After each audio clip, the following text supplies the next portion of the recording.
I wanted to take a minute today at the beginning of the podcast and say thank you to our sponsor, Huber Engineered Woods. Huber has actually been a sponsor of the podcast since 2020 when we decided to start this little endeavor. Without our sponsors, this content is probably not something that happens. But I think the best part about having Huber as a partner on this is it's an incredibly authentic alignment.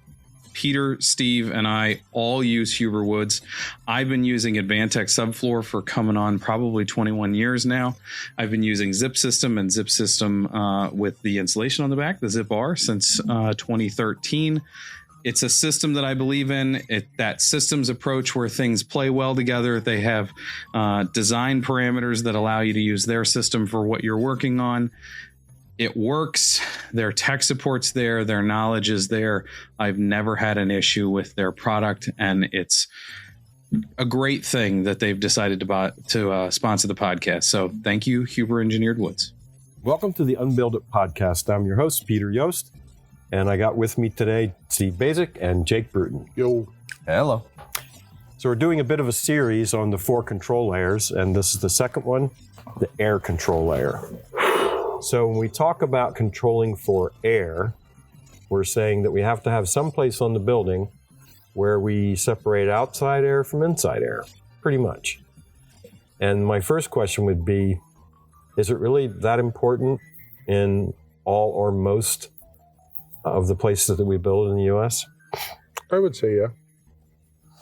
So if it's really hot and humid, are we trying to keep outside air out? Yeah, we're going to keep the hot and humid out. Yes. Keep the hot and humid out. And if it's really, really cold, keep the warm in. And then if it's mixed climate, we do a little both. There, it's funny. Okay, what if it's San Diego? Yeah, well, let's start with that mix because our good friend Doug Horgan with BOA says, we don't have the extreme problems, but we just have a lot of sort of the mid-level problems in a mixed humid climate. So I intentionally set this up to be, do we need it most of the time or all the time across the U.S.? And you said, what about San Diego? San Diego. So we do have places in the U.S. where for a big portion of the year, maybe you don't need separate inside and outside air. So then it just sits there. That's my opinion, right? The air barrier. Or you leave the windows open. Well, that's what I'm saying, right? You build a really good, tight house, and if you choose to open the windows or open up your nano wall to your party, then do it. So if you need that environmental separation at any time, you'd like to have it all the time. I think I would build it in as part of the process. Yeah, because I occasionally get this question. Decide to build a shitty house instead. Right. Okay. No, I would not. Right. So we really don't have any places where we could say, we could just skip the air control layer. Yeah, not that I know of, or not that I would choose to. So with water management, we're generally trying to control water on the outside of the building. But when we talk about a continuous control layer for air, do we have options about where that control continuity can be? Yes. Absolutely. Because it doesn't have to come in contact with the water to keep the water out. It only has to stop the flow of air through the assembly. Excellent. So I could do it on the exterior. Mm-hmm. Are there advantages to having a control layer that's on the outside of the building? So I would never, rather than answer your question, I'm going to tell you how I think about it. I think you're allowed. Okay. I don't ever really think about it outside, inside. I think of it as more, I want to make it coplanar as much as I can. Okay. Yep. That's my goal, right? So if it's in the outside of the wall, then it should stay on the outside of the wall somehow. If it's on the inside, then it should stay on the inside of the wall. If it's in the middle of the wall, then it should try and stay in the middle of the wall. I think the problems are when I displace it and go from in the wall to outside to back inside or so if you're trying to make it continuous, it'd be best it was in the same plane. Yeah, like if I could get 4 straight lines on a red line test, that would be my goal. I mean, obviously it's not going to happen. In reality, even what you're saying now is overcomplicating it. What you're trying to say is you're trying to make it as easy to install as possible. When you say that, like when you say coplanar, you're saying simplest to install. Simplest to install or simplest and to execute. Most likely to succeed. Okay. Right? Because it's kind of like water is the same way. If I have a drainage plane, anytime I fold that drainage plane, I put it at risk of letting water get in because that flashing is going to leak or something. So the same thing there. Like, I mean, we've tested it. We built a house out of zip with the windows not cut out. Right. One big green box, and we tested it. It was 0.3. ACH 0.3 ACH 50. Yeah. Yeah. Half a passive house. Half a passive house. So I get this question all the time in the work that I do. And I said, look, you can put it any place you want. You can even move it around. But it boils down to where do you get the most control with it being the easiest to install?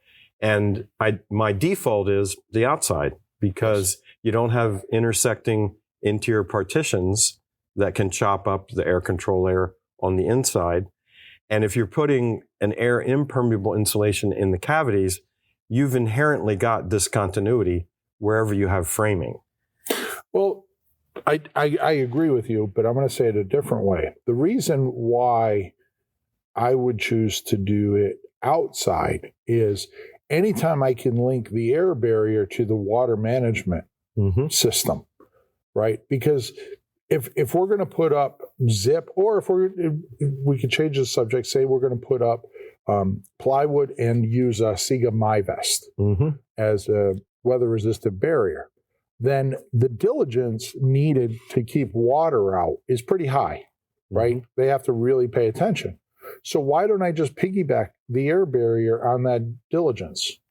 Why would I do something outside of the wall and then put my air barrier inside of the wall? Now I have two whole systems that I have to be diligent about. Yeah, combined function is always... You would rather multitask. Exactly. The other reason I like to start on the outside, although nothing says you have to do that, is wind washing at corners. You know, if you're doing it with cavity air impermeable or on the inside, you get a lot of, air leakage at the corner when air whips around that corner because of wind washing. So that's a second reason that I prefer. Now, is that an overriding reason? No. So I have talked to Ross McPherson at Aero Barrier, and he said something that I hadn't thought of before, which is I'd like the air control layer to be at the surface that has the most constant temperature and relative humidity conditions. Because when he seals that with a polymer, right, the best way to not stress that polymer at the air seal is to have it take place where there's the least stress created by temperature change. So they like to do their air control layer in most climates at the interior plane. Yeah, because they're relying on a sealant. Exactly. They're relying on a liquid to manage that leakage. Right. So they can, do the aero barrier spray when the cavities are empty, and then it will take place. Well, that would be my question to him. So, yeah, okay, you like to do that, but are you saying it will fail if we put it can't on the outside? No. Because he's going to say no, and I'm like, okay, then let's do it on the outside. So it kind of negates his opinion. All he's saying is his preference, right? I get it. I get it. Yeah. I get it. And we all have our preferences. Look at Prosoco. They make products that are fluid applied that only go on the outside. Mm-hmm. Yeah. So I hate it when manufacturers take that little bit of it. No. Think of it this way. You're just talking about the chemistry. I understand why they would take it. Yeah. But you're making a product that is never going to only be on the inside. So why bring it up? I'm sorry. I don't understand your perspective on this. The I get angry at the manufacturer for even saying, and I know that's not their official stance that they publish or anything like that, probably. But I get angry at a manufacturer for having that. I don't know why you're angry, but all he's saying is the chemistry. He was an abused child. Oh, well, sorry to hear that. That was told in confidence. But, you know, we can certainly talk about all of these little finer details, but I think we missed the boat because all three of us have been in buildings that are confused. Oh, yeah. Right. And I mean, it doesn't get much simpler than to say, if I walk in the door, I am inside the house. If I walk out the door, I am outside the house. So we clearly understand what inside versus outside is. Why is it we still build spaces that you can't answer that question? Right? It's baffling. It's kind of like water. If you just sit there and say, where will the water go? You'll solve 99.9% of your problems. If you're talking about air, stand anywhere in the building or outside the building and ask yourself, am I inside or outside of the air barrier? Totally agree. And I think we've all had this happen too, that we get folks that say, yeah, we want to build an airtight house, but we've never done it before. How important is a blower door? And I know we've all done this experience, but the first time I, in my own house, installed all of the elements of the exterior building enclosure, and I turned on the blower door and I was like, you know, F-bombs flying out because I had done the work. And it's a lack of respect for how insidious the little connections are from inside to outside the building to drive the air leakage. It was infuriating. So if you don't have a blower door test to help you learn, you know, how hard it is to track down air leakage. Well, I think the air tightness world is somewhat illusionary, right? Because I'm going to use you as an example. When you sit back, you're going to sit there and say, okay, I'm going to seal this. I'm going to tape that. This isn't that hard. But then the blower door is going to tell the truth. Yes. Right. Yes. And the truth humbling. Is it's friggin' hard. Yeah. And so when we sit there and design details and think about buildings and put them together, it's very much an illusion to say, oh yeah, we'll just have Tommy go over there. He's going to tape that and hit that with the caulking. But that doesn't mean it's going to be a good job or a job well done. I mean, unfortunately, the people that are trusted with the actual airtightness execution are probably the least talented of the team. Well, hold on. We pointed at roofers last time and said that. Yeah, but I go around. I'm an equal opportunity Just offending everyone now. Offender. But yeah, I mean, we've all seen electrical boxes, like half of them foamed. The top pieces aren't foamed. It's like, first of all, why the hell would you even foam the stupid electrical box, right? Like maybe to make the building inspector happy, which is a whole nother like series of building inspectors don't know what the hell they're inspecting and verifying. Yeah. Right.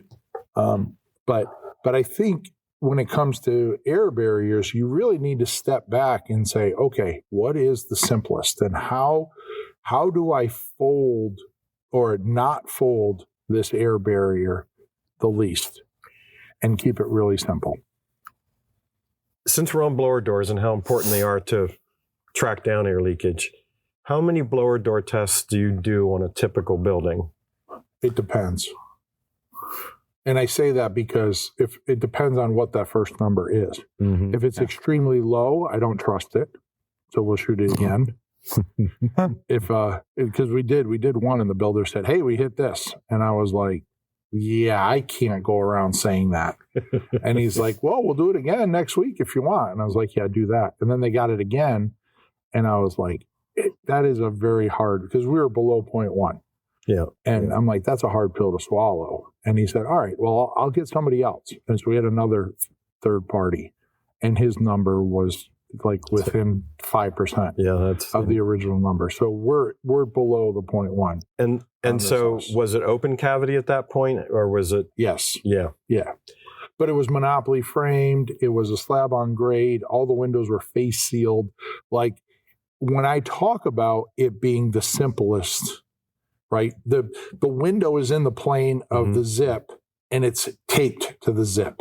Yep. Like there's no illusion here. It is pretty much that simple. Yeah. Here, we taped the edge of the slab to the bottom of the zip with Fentrum. We went up the wall. It was Monopoly framed, and we came down the other side.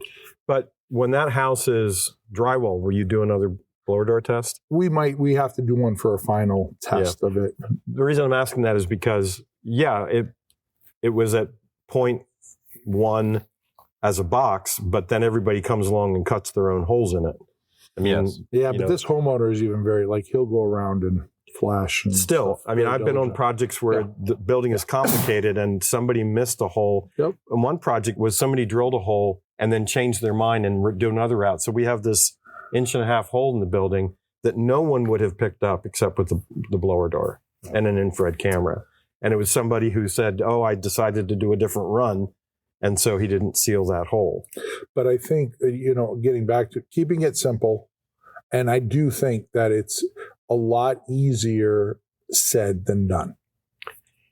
And then we know that the 3 ways we get air leakage are from stack effect, which is, a column of air that's warmer than the outside, and air tends to come in at the bottom and then work its way out at the top.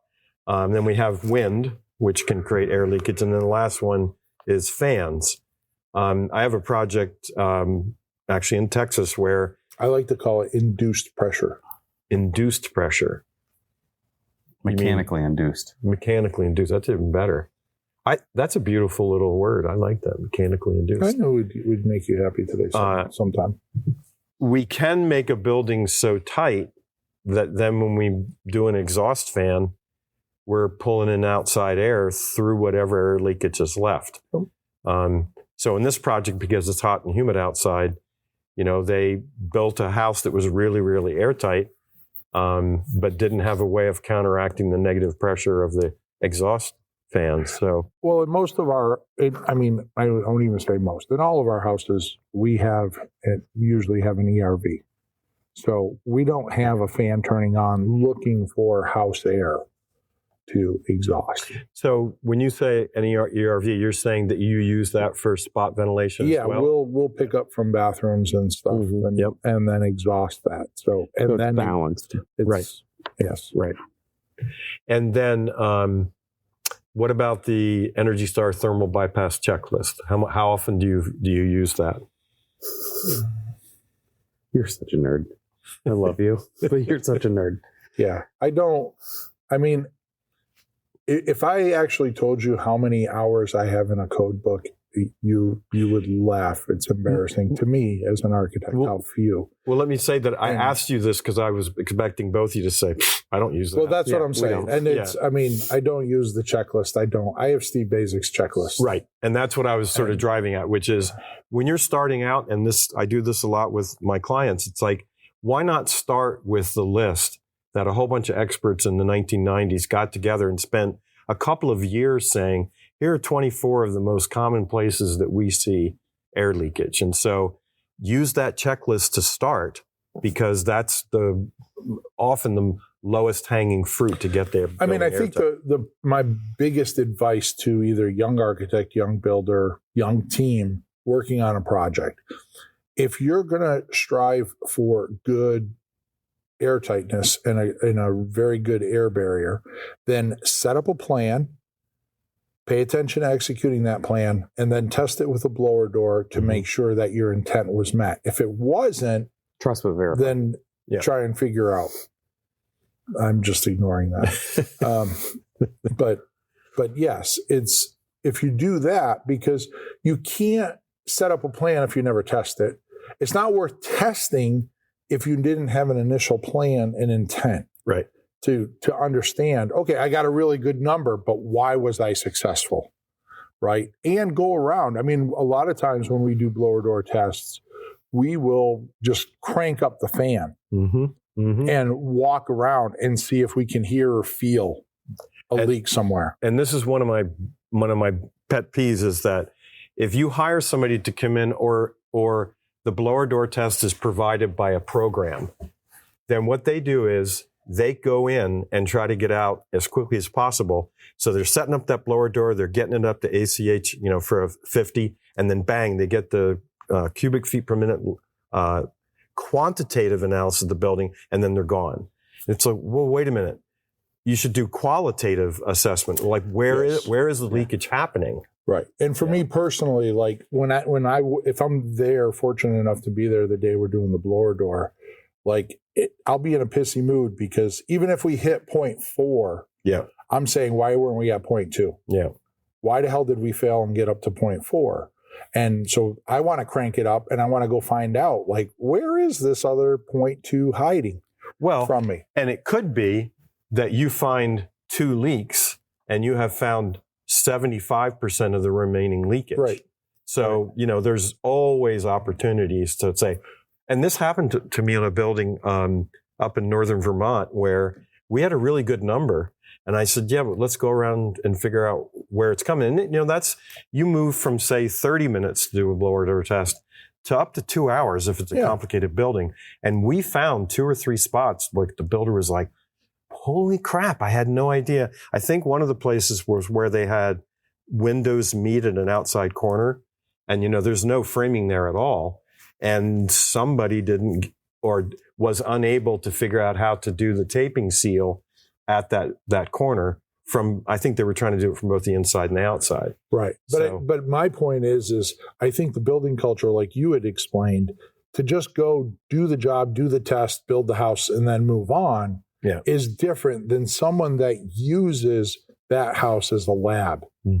Right? Yes. And every one of our projects, we use it as a lab. Like I'll test out a new detail, and then if it's a new window detail, we'll hose the window down. Did that work better? Was it easier to install? Have conversations with the framers and such. So what if you get somebody that says, hey, houses have to breathe. What your guys are doing is making it so the house can't breathe. And frankly, wait a minute. Why can't it be that the air that was leaking that created condensation, why couldn't I use that same pathway to dry it out? I would start by saying inanimate objects don't breathe. Well, there is that. Let's back up. What terminology are you asking for? Are you asking for me to build a leaky building, or are you talking about ventilation? Yep. Because I'll talk about ventilation all day, but if you're asking for me to purposely build a leaky building, I'll tell you you're an idiot. There's no reason for us to purposely build in lack of control into a structure. How about we build in control and then we ventilate under our own terms? And so that's also a comment we get. Wait a minute, you're telling me to make the building really airtight, and then you're going to bring in outside air. Come on, that's crazy. It's still more efficient. It's still more comfortable. It's still a higher opportunity for success. And if we just willy-nilly let it happen. So you're doing the air sealing for 2 real reasons, right? One is to protect the building, and the other is to reduce the energy bills, because about 25. Well, and the third one is that comfort. You want to bring in, you want to provide filtered ventilation. And that's the key, right? Is that if we're just getting air leaking in willy-nilly, we don't know how much it provides at different times of the year. We don't know the quality of that air. And so we want to be able to manage the airflow for the occupants. My response to is why is it that leaking air can't get things wet but also dry them out? And my response to that is, when you have control of the airflow, that's a drying mechanism. When you don't have control of the airflow, that's a potential wetting mechanism. And in a cold climate, if you have warm, moist air leaking out and it hits a cold surface and it condenses, it doesn't stay there. It runs somewhere. So you can't use that same air leakage in the summer to dry it out because the water's moved. So where it's accumulated, probably at the bottom plate, that's not where the air leak is. Yeah. And secondly, the driving forces for air in the summer are really different than the driving forces for air leakage in the winter. So you can't use with me that, well, I'll just let it leak because if it condenses, I'll dry it out with the same air. It doesn't work that way. Yeah. I mean, in my conversations, when people challenge it, I said, just simply think of your body. One, if I rip your lungs out, what happens to your body? you die, right? Because your body needs it.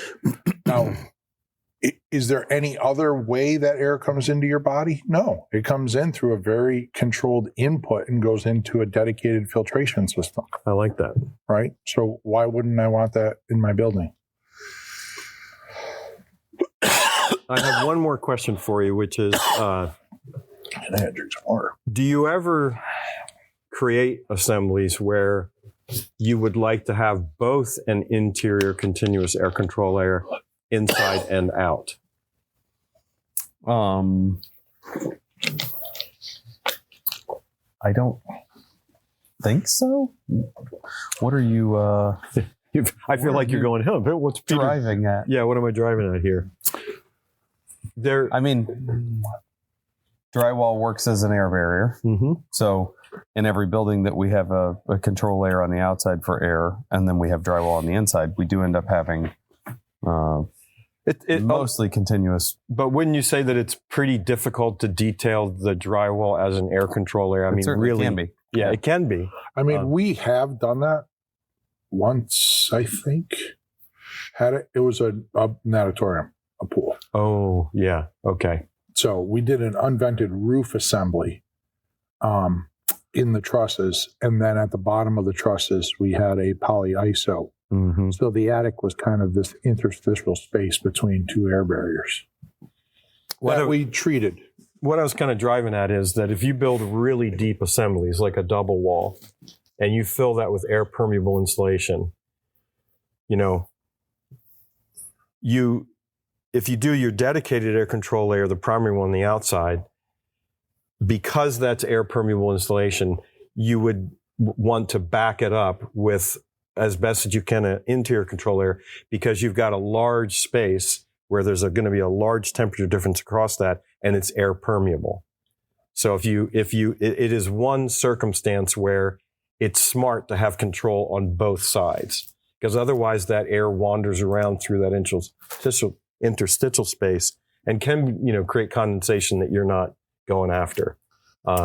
Yeah, I mean, I don't know. How is the air getting into that space? You can put ductwork, dump it in and suck it out. So that's a good question, because you have to have a driving force. You have to have a driving force. And so if you don't have two holes and you only have one, then how does that air from the inside get in? And typically it's because the two holes are not from inside to outside. There are two holes within the building.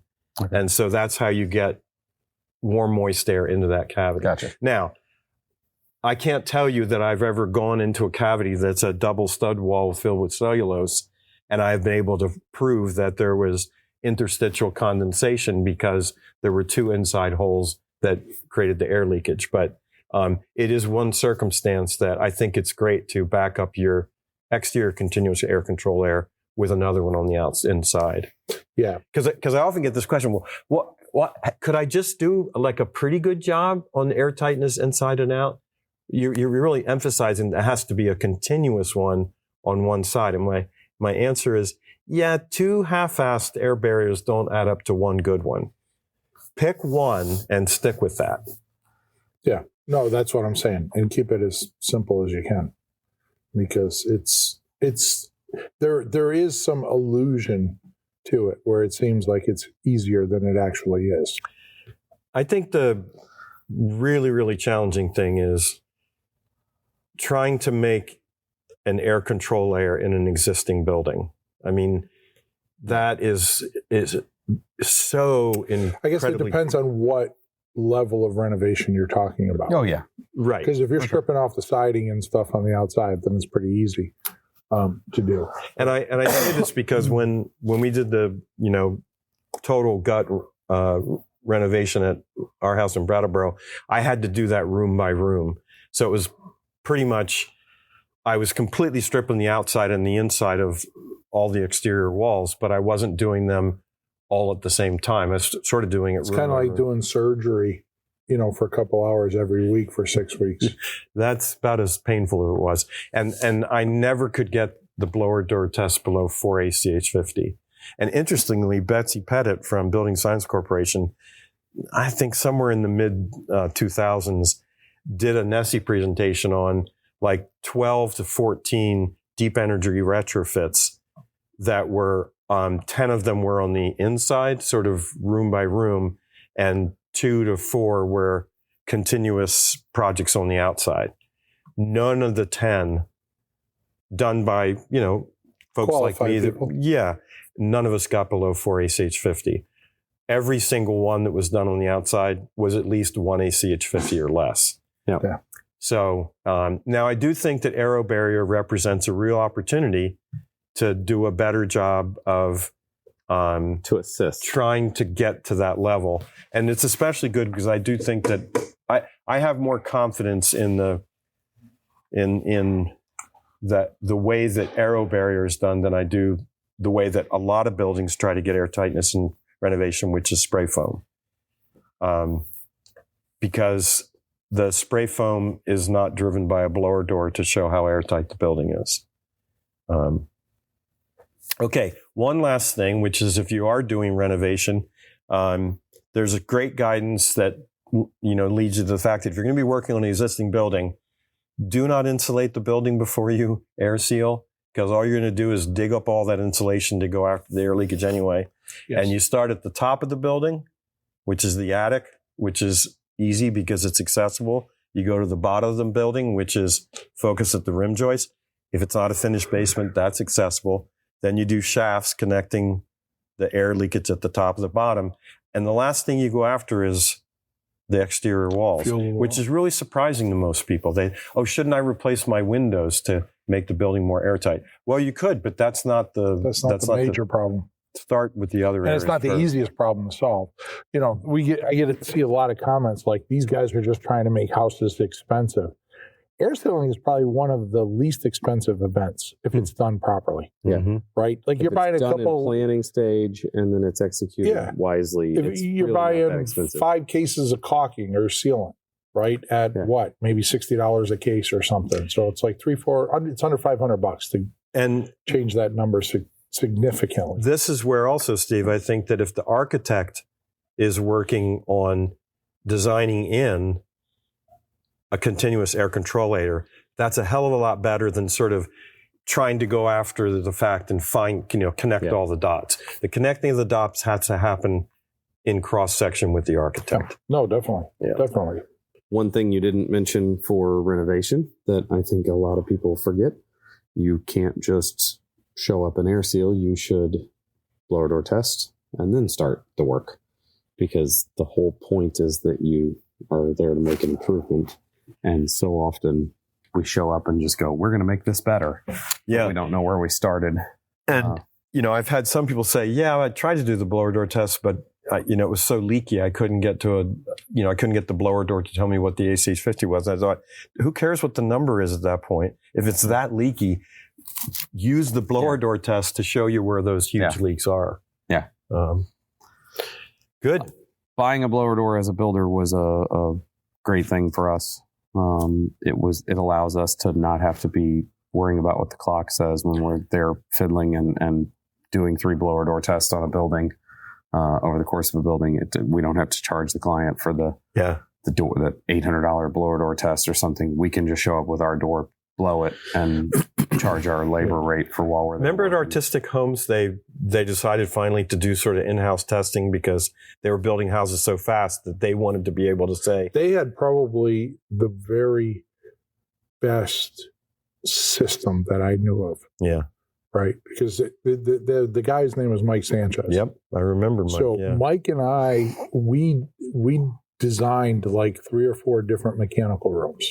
So we could fit. We had the ERV in there, the air handler, the water heater, everything was in it. We knew exactly how big it was to be. So it's like when I'm laying out a floor plan, it's like, okay, we can use the 3-foot by 8-foot mechanical room here. We'll put it down the center. And by the way, this is a production builder. So. Production home builder, right. Yeah.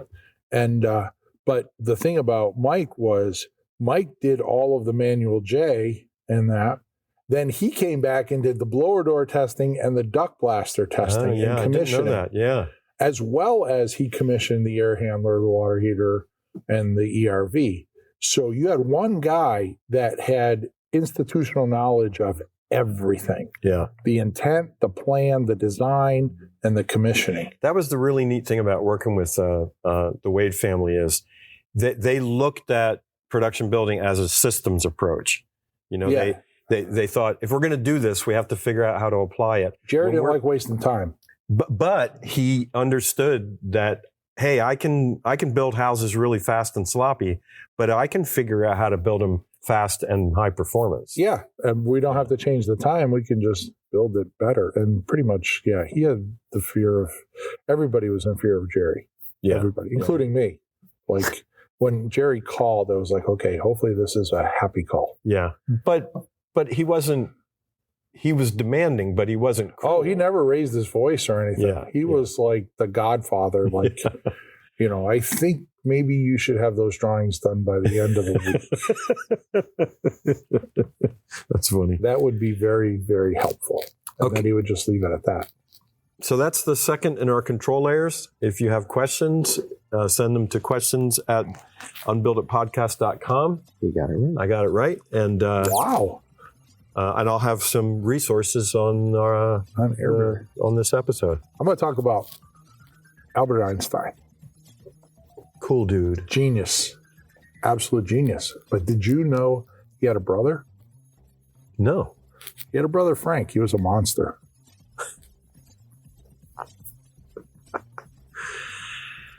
Albert Einstein, Frank Einstein. I'm right there with you, man. See you around. Bye-bye. Have a good day.